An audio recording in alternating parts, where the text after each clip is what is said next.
앞에 나와 예배하는 여러분들에게 하나님의 크신 은혜와 복이 넘쳐나게 되기를 간절히 축원합니다. 옆에 있는 분들, 주위에 계신 분들과 함께 사랑해서 나누겠습니다. 사랑합니다. 축복합니다. 함께 인사하시겠습니다. 사랑합니다. 네, 축복합니다.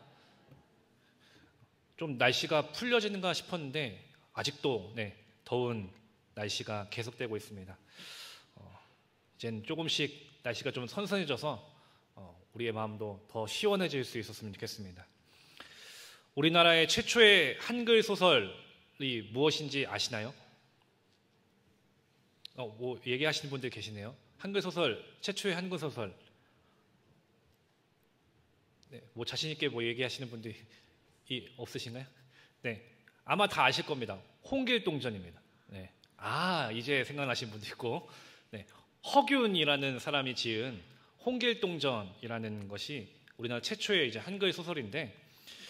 여러분들 홍길동전의 내용을 보면은 가장 기억에 남는 장면이 뭐냐 꼽으면은 호부호영이라는 이야기가 있습니다. 아버지를 하지 못하고 형을 형이라 부르지 못하는 내 신세. 그런 자신의 서자로서의 슬픔과 한스러움을 토로하는 그 장면이 홍길동전의 주요 내용입니다. 그가 왜 아버지를 아버지라 부르지 못했을까요? 왜 형들을 형이라 부르지 못했을까요? 그가 노비의 아들이었기 때문인 것이죠. 그의 어머니는 노비로서 첩의 자식이었고 서자였기 때문에 서자로서 아들로 인정받지 못했던 사람이었던 것입니다. 홍길동은 참 많은 재주를 가졌다고 했습니다. 근데 첩의 자식이기 때문에, 서자이기 때문에 사회적인 신분으로 온갖 차별과 또 많은 핍박을 받고 자라게 됩니다. 그 차별이 얼마나 심했는지 자신의 가족들이 자신을 죽이려고까지 했다라고 했습니다. 서자로서 많은 어려움을 겪고 있을 수밖에 없었던 것이죠. 결국 홍길동은 집을 떠날 수밖에 없었고 자신의 비범한 재주와 능력으로 도적의 우두머리가 되어서 이제 활빈당이라는 나라의 부패와 벼슬아치들을 찾아내서 그들을 혼내주고 그들에게서 빼앗은 재물들을 불쌍한 백성들에게 나눠주는 의적 활동을 합니다. 그리고 결국에는 그 무리들을 이끌고 율도국으로 건너가서 그곳의 왕이 된다라는 이야기입니다. 여러분들 언제 시간 되시면은 홍길동전 한번 읽어보시길 바랍니다. 근데 이 홍길동전의 이야기를 보면은 정말로 서자로서 당하는 차별과 아픔의 이야기들이 담겨져 있는데, 아무리 뛰어난 능력이 있고 재능이 있지만 서자이기 때문에 아버지를 아버지라 부르지 못하고 자신이 할 수 있는 능력들을 마음껏 펼치지 못하며 또 결국은 가족들에게 버림받는 비참한 인생이었던 것입니다. 근데 오늘 본문의 이 홍길동이 오늘 본문에 나와 있는 이 입다라는 사람과 매우 닮아 있다라는 것을 볼 수 있습니다. 오늘 본문의 이 입다를 보면서 제 그냥 생각, 요즘 얘기하는 뇌피셜입니다. 그냥 제 상상입니다. 이 말씀을 허균이 읽거나 들어서 그 말씀을 토대로 홍길동전을 만든 게 아닌가라는 생각이 들 정도로 두 사람의 그 모습, 입다와 홍길동의 그 모습이, 그 스토리가 매우 비슷하게 이루어지고 있음을 우리는 말씀을 통해서 볼 수 있습니다. 그러면 이 입다에 대해서 오늘 본문 1절에서 어떻게 소개하고 있느냐, 우리 1절 말씀을 함께 읽어보겠습니다. 1절 말씀.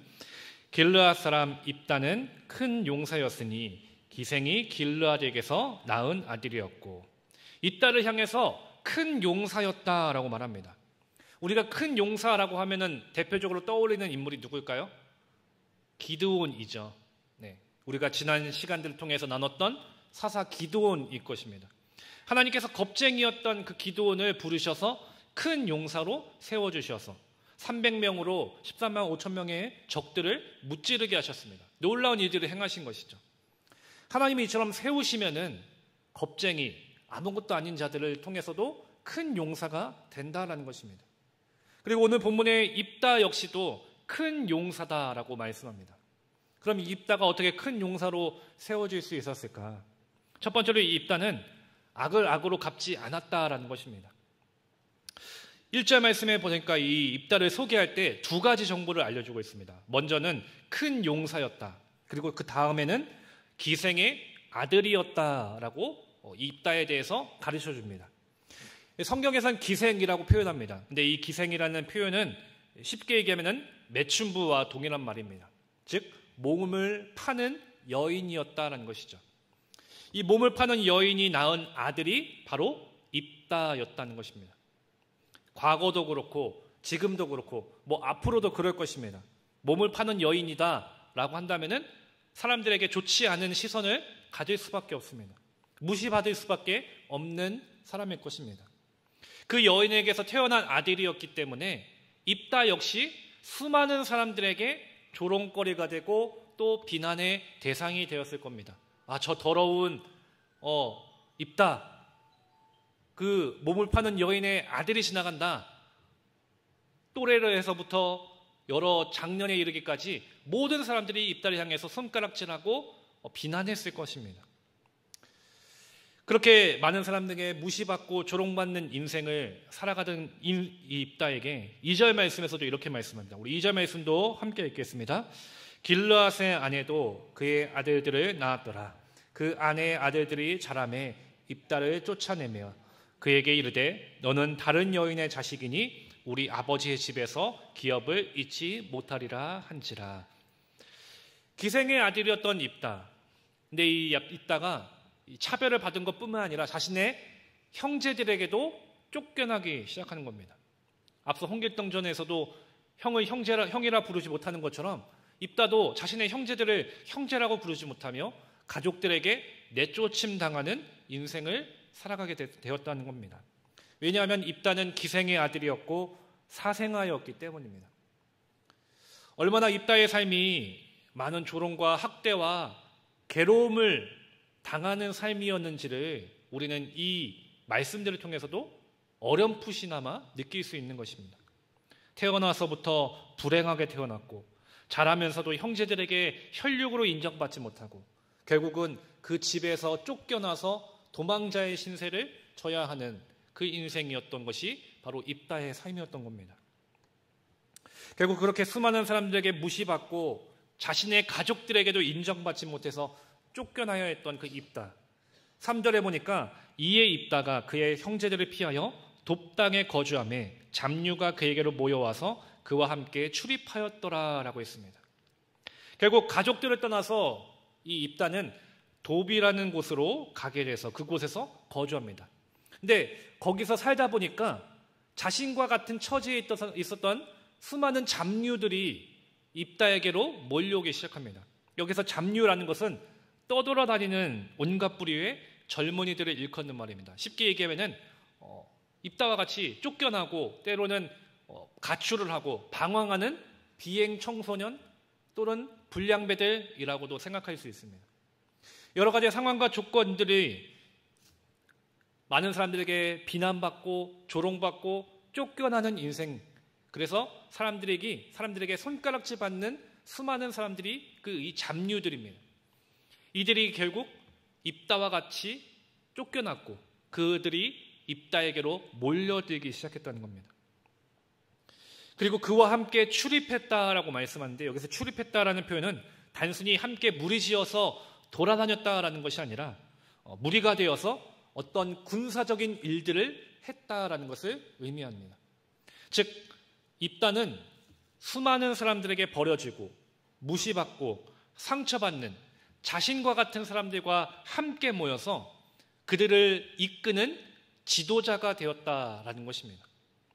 그렇기 때문에 입다에게는 이제 자신을 따르는 무리가 생겼고 그 따르는 무리를 이끄는 지도자가 되었기 때문에 어느 정도 힘과 영향력을 가진 사람이 되었다라는 것을 의미하는 것입니다. 이처럼 수많은 사람들에게 무시받고 또 가족들에게 쫓겨나야 했던 입다. 근데 수많은 사람들을 다시 이끄는 지도자가 되었고 이제는 어느 정도 힘이 있고 또 능력이 있는 삶이라면은 그런 입다라면은 입다의 지금 마음과 생각에는 어떤 생각이 들까요? 이제 내가 조금 나를 따르는 무리들도 있고 내가 힘이 있고 내가 어쨌든 지도자가 되었으니까 이 힘과 이 무리들을 가지고 나를 무시했던 사람들, 나를 힘들게 했던 사람들, 나를 쫓아냈던 내 가족들을 향해서 복수해야지라는 생각을 가질 수도 있을 것입니다. 수많은 사람들은 내게 악으로 대하는 사람들을 향해서 나도 똑같이 악으로 갚아줘야 한다라고 말합니다. 나를 괴롭히면은 나도 똑같이 괴롭혀야 합니다. 나를 때리면 나도 똑같이 때려줘야 합니다. 부끄러운 얘기지만 저도 어렸을 때 제가 운동을 했다 보니까 다른 친구들에 비해서 키도 크고 또 운동신경도 많아서 나를 놀린다. 네, 그러면 가만두지 않았습니다. 네, 막 넘어뜨리고 막 때리고 막 그 당시에는 사춘기 시기이기도 하고 또 운동을 하다 보니까 막 승부욕도 많고 또 제가 본래 좀 다혈질적인 성격이 좀 있습니다. 여러분들 보시기에는 그렇게 안 보이는데 착해 보이는데 생각하시겠지만 아닌가요? 그렇게 생각하시겠지만은 저는 좀 다혈질적이어서 되게 화를 많이 내고 그 화를 좀 주체 못할 때가 어렸을 때 있었습니다. 그래서 어렸을 때는 이제 운동도 하다 보니까 힘도 있고 그러다 보니까 나를 놀린다. 그러면 막 쥐어가서 막 떼어가서 막 잡아서 막 때려주고 그랬던 적이 있습니다. 누군가 나를 괴롭힌다, 나에게 놀린다, 나를 힘들게 한다라고 생각하면은 그때 당시에 제 마음에는 나도 똑같이 갚아줘야 된다. 나도 때리고 나도 놀려주고 나도 똑같이 그렇게 괴롭혀줘야 된다라는 마음이 있었습니다. 근데 나를 괴롭히는 사람을 향해서 내가 똑같이 때려주고 나를 힘들게 하는 사람을 향해서 똑같이 그를 힘들게 한다면은 내 마음이 과연 편해지던가요? 여러분들은 그렇습니까? 나를 힘들게 하는 사람에게 똑같이 그 사람을 힘들게 했을 때 내가 똑같이 갚아줬으니까 난 이제 편안해, 난 이제 행복해 라고 느끼신 분이 계신가요? 아무도 안 계실 겁니다. 똑같이 때려주고 똑같이 갚아주면 내 마음이 풀릴 것 같고 내 마음이 위로될 것 같지만 오히려 더 분노가 쌓이게 됩니다. 더 화가 납니다. 더 큰 분노로서 하지 말아야 할 더 많은 나쁜 일들을 행할 수도 있다는 겁니다. 결국 성경에서는 우리에게 이렇게 말합니다. 너에게 악을 대하는 그들을 향해서 악을 악으로 갚지 말고 선으로 악을 이기라라는 것입니다. 세상에서는 눈은 눈, 이에는 이라고 말하면서 악으로 대하는 사람에게 똑같이 갚아줘야 된다라고 말하지만 성경에서는 똑같이 갚아주는 것이 아니라 선으로 악을 이기라라고 말씀합니다. 지금 입다가 처해 있는 상황을 보면은 우리가 새벽에 나누고 있는 다윗과 같은 상황을 볼 수가 있습니다. 다윗 역시 사울왕의 시기로 인해서 광야로 쫓겨나며 도망자 생활을 했습니다. 그런 다윗에게 수많은 사람들이 모여들었습니다. 환난당한 자, 빚진 자들, 마음에 원통한 자들, 그렇게 아픔이 있었던 사람들이 다윗에게 몰려들었고 다윗은 그들의 장관이 되어서 그들을 지휘했습니다. 다윗은 사울에게 배신당했고 버림받았고 상처 입었습니다. 그렇게 매일매일 하루하루 도망자의 신세를 지면서 언제 내가 죽을지 모르는 그 심리적인 압박감과 고통을 안고 하루하루를 살아가야 했던 것이 다윗이었습니다. 그런 다윗에게 왜 사울을 죽이고 싶지 않았겠습니까?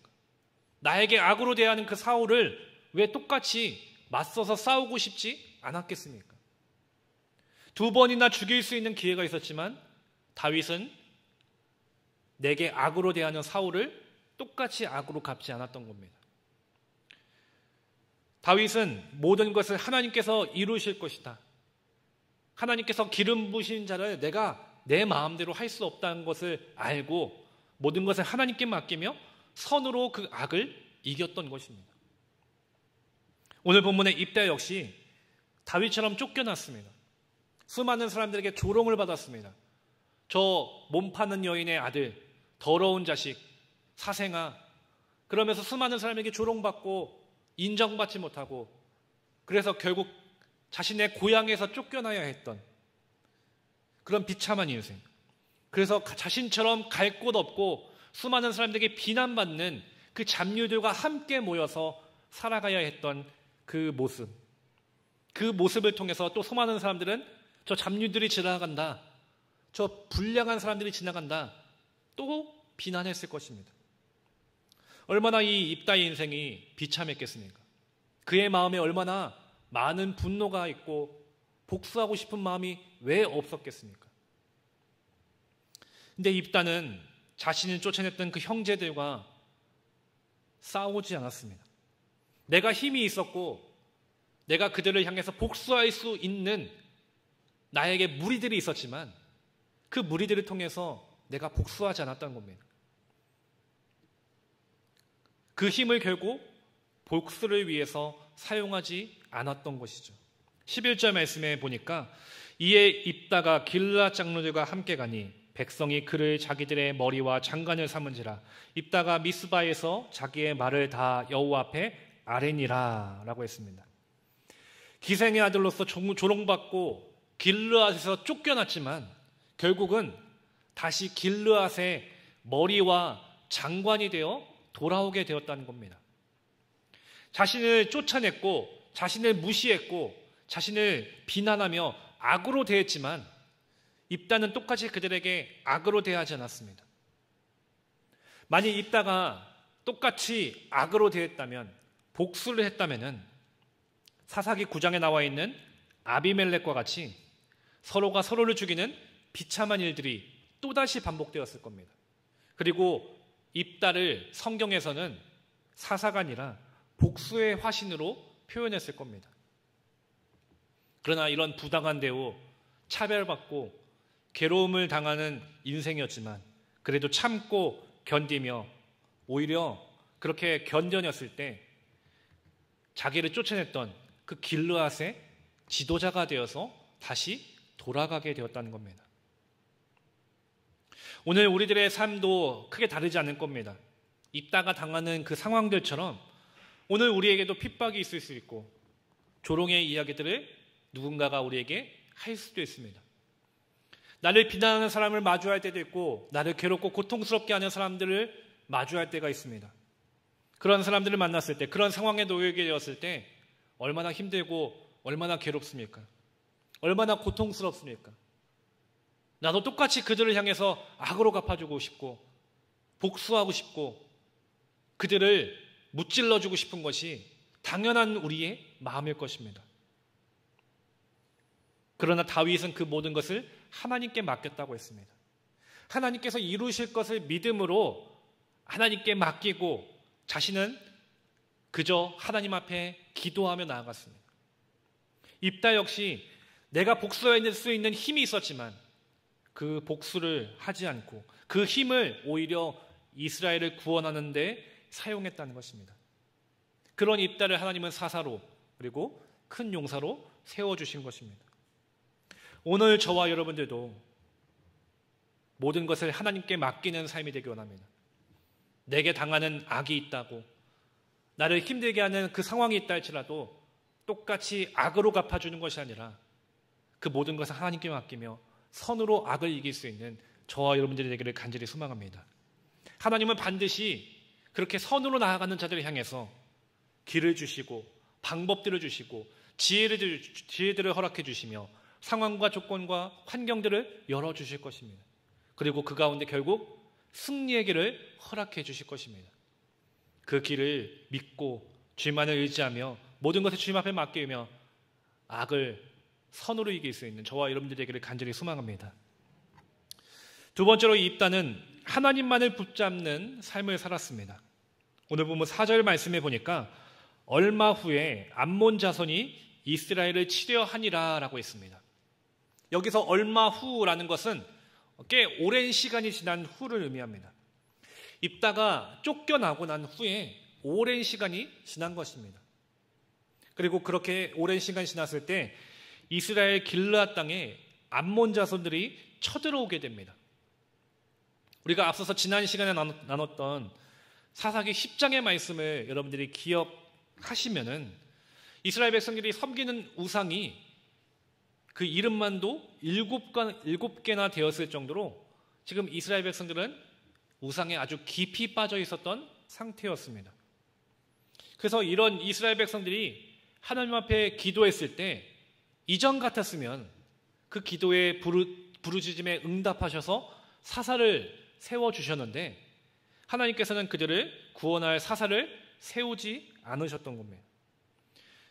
하나님은 내가 너희들을 구원하지 않겠다. 너희들을 섬기는 그 신들에게 가서 도와달라고 해라 라고 하실 정도로 지금 이스라엘 백성들이 큰 죄악에 빠져 있었다는 것이죠. 그렇게 그들이 암몬에게 고통을 당하게 되었을 때 이스라엘 백성들은 그들을 막을 변변한 군대도 없는 상태였습니다. 어떻게 이 암몬과 싸울 수 있는 방법이 없었던 것이죠. 그러던 중에 길르앗 사람들은 입다라는 사람이 이 변경지대에서 부대를 만들어서 많은 이름을 떨치고 있다는 것을 듣게 됩니다. 그리고 그 소식을 듣자 길르앗 사람들은 입다를 찾아갑니다. 그리고 우리의 군사 지휘자가 되어달라, 장관이 되어달라라고 도움을 요청합니다. 여기서 입다가 이렇게 말합니다. 우리 7절 말씀 함께 읽겠습니다. 입다가 길르앗 장로들에게 이르되 너희가 전에 나를 미워하여 내 아버지 집에서 쫓아내지 아니하였느냐? 이제 너희가 환난을 당하였다고 어찌하여 내게 왔느냐 하니라. 입다는 고향에서 쫓겨날 때 자신의 형제들에게 쫓겨났습니다. 근데 그뿐만이 아니라 길르앗에 살고 있는 많은 사람들에게도 똑같이 이런 핍박을 받으면서 그들이 이 입다를 함께 쫓아냈다라는 것을 본문을 통해서 알 수 있습니다. 과거 자신이 힘이 없을 때 입다가 어쩌면 아무것도 아닌 그런 상태였을 때는 함께 핍박하고 조롱하고 쫓아냈던 그 사람들이 이제는 도움이 필요하니까 입다가 어느 정도 힘이 있으니까 그때서야 이제 입다에게 와서 도움을 요청하는 겁니다. 여러분들이 지금 입다의 상황이라고 생각하면은 어떤 생각이 들까요?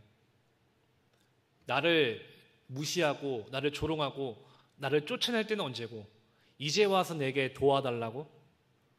나에게 지도자가 되게 해달라고? 과연 이 길르앗 장로들의 부탁을 어떻게 생각했겠습니까? 괘씸하게 생각할 수도 있고 정말로 어이없게 생각하며 그들의 요청을 듣지 않을 수도 있을 겁니다. 어쩌면 저였으면은 정말 화가 나서 그들을 쫓아내고 그냥 그들의 부탁을 들어주지 않았을 것 같습니다. 왜냐? 나를 무시했는데 이제 와서 내게 도와달라고 도움을 요청하는 그 모습이 너무 화가 나기 때문인 것이죠. 앞서서 언급했듯이 입다는 자신의 힘이 있는 위치에 있었으나 그들을 향해 복수를 할 수도 있었으나 입다는 자신이 쫓아냈던 형제들 그리고 그 일들을 행했던 길르앗 사람들을 향해서 복수를 하지 않았습니다. 사사로운 개인적인 감정을 가지고 욕심 때문에 그 민족을 배신하지 않았다라는 것입니다. 8절과 9절 말씀을 함께 보겠습니다. 8절과 9절 말씀 함께 읽겠습니다. 그러므로 길르앗 장로들이 입다에게 이르되 이제 우리가 당신을 찾아온 것은 우리와 함께 가서 암몬 자손과 싸우게 하려 함이니 그리하면 당신이 우리 길르앗 모든 주민의 머리가 되리라 하매 입다가 길르앗 장로들에게 이르되 너희가 나를 데리고 고향으로 돌아가서 암몬 자손과 싸우게 할 때에 만일 여호와께서 그들을 내게 넘겨주시면 내가 과연 너희의 머리가 되겠느냐 하니. 아멘.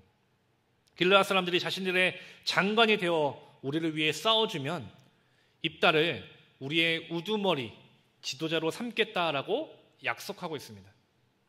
이 말을 들은 입다는 어쩌면 그동안 기생의 아들로 무시받고 더러운 자식이라고 욕했던 쫓아냈던 그들을 향해서 악으로 갚아줄 수 있었지만 입다는 그렇게 악으로 갚지 않았고 또 지도자가 되어달라고 했을 때 교만의 마음이 생길 수 있었지만 그렇게 생각하지 않았다는 겁니다. 입다는 하나님이 나에게 능력을 주셔서 암몬 자손을 이길 수 있게 하셔야 승리한다라고 말하고 있습니다. 그리고 내가 지도자가 되는 것은 그 다음의 일이라는 겁니다. 내가 먼저 지도자가 되는 게 아니라 하나님이 나와 함께 하시고 나에게 능력을 주셔서 승리할 수 있는 힘을 주셔야 내가 그들과 싸워서 이길 수 있고 승리할 수 있고 그 후에 지도자가 될 수 있다.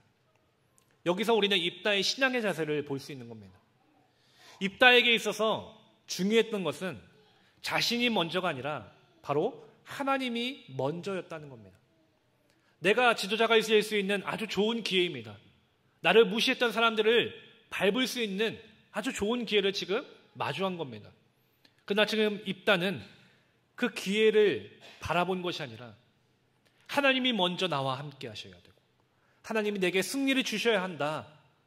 먼저 하나님을 바라보며 하나님의 능력을 구하고 있다는 겁니다.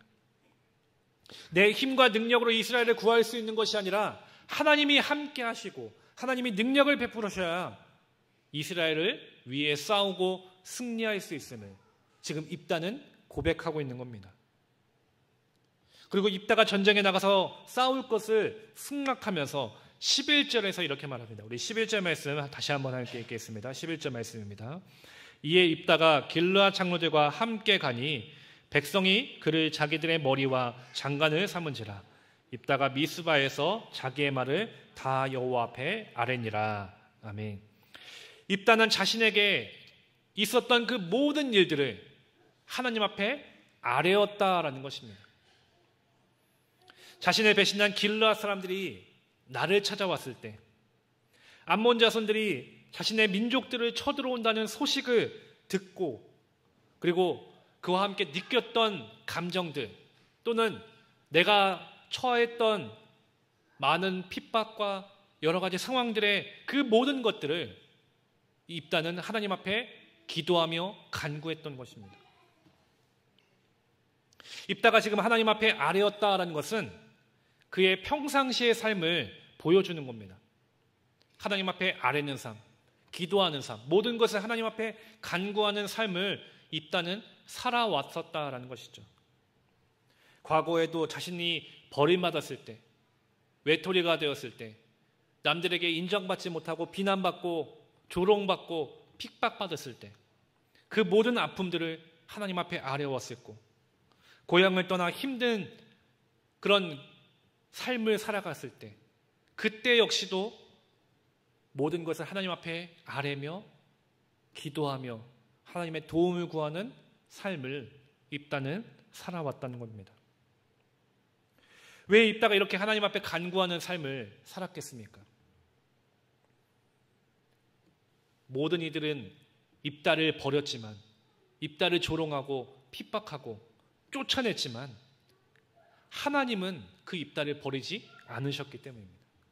하나님은 그 기도와 간구 가운데 들으시고 그 입다와 함께 하심을 알았기 때문인 겁니다. 믿었기 때문인 것이죠.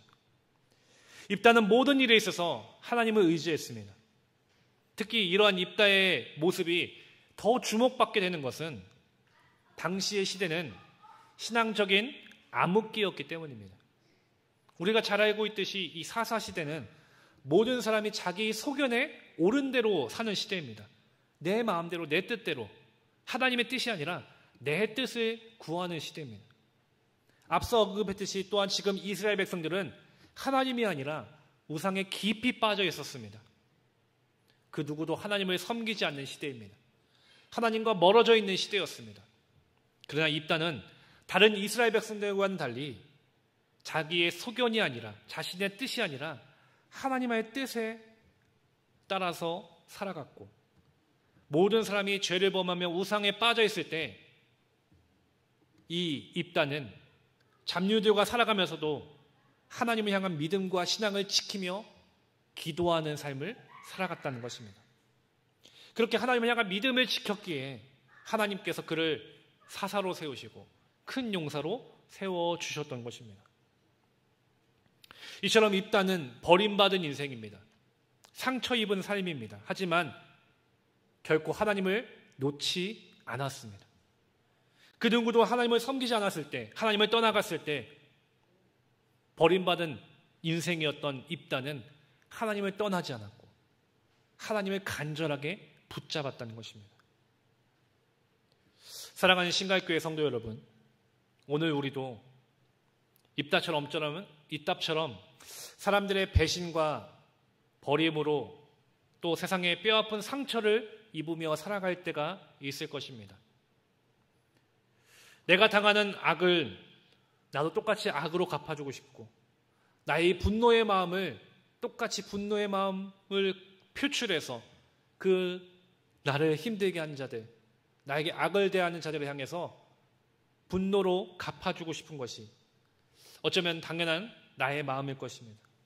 내가 겪고 있는 이 상처와 괴로움을 통해서 낙심하고 절망하며 포기하고 싶은 마음도 아마 우리에게 있을 겁니다. 그러나 하나님은 우리의 그 모든 것을 아시는 분이심을 여러분들 믿으시기를 간절히 소망합니다. 입다처럼 버려진 인생일지라도, 누군가가 나를 조롱하고 멸시하고 나를 괴롭게 한다 할지라도 하나님은 그 모든 것을 아시고 그 넓은 사랑의 품으로 오늘도 품어주시고 위로해 주시고 다시 새롭게 해주시는 사랑의 하나님이심을 여러분들 믿으시기를 간절히 소망합니다. 세상의 사람들은 나를 버릴 수 있습니다. 나를 외면할 수 있습니다. 나를 떠나갈 수 있습니다. 그러나 우리의 아버지 하나님은 결코 나를 떠나시지 않으십니다. 나를 버리지 않으십니다. 나를 외면하시지 않으십니다. 나의 모든 기도 가운데 들으시고 응답하시고 나를 다시 세워주십니다. 입다는 그 주님을 의지했습니다. 그 주님 앞에 간구했습니다. 그렇게 선으로 악을 이겼을 때, 하나님 앞에 모든 것을 간구하며 주님을 붙잡았을 때 하나님은 그를 사사로 큰 용사로 세워주셨습니다. 오늘 우리도 주님만을 바라보며 주님만을 의지하며 우리를 가장 좋은 길로, 놀라운 승리의 길로 인도하시는 그 하나님만을 의지하는 믿음의 삶이 되기를 소망합니다. 하나님은 여러분들을 큰 용사로 세우기를 원하십니다. 그리고 하나님은 여러분들을 결코 외면하시지 않으시고 포기하지 않으시고 떠나시지 않으시고 넓으신 사랑의 품으로 품어주시며 다시 승리의 길로 이끌어 주실 것입니다. 그 주님만을 찬양하며 예배하는, 그 주님만을 높여드릴 수 있는 저와 여러분들의 날마다의 삶이 되기를 간절히 축원합니다. 기도하시겠습니다. 사랑이 많으신 주님 감사합니다.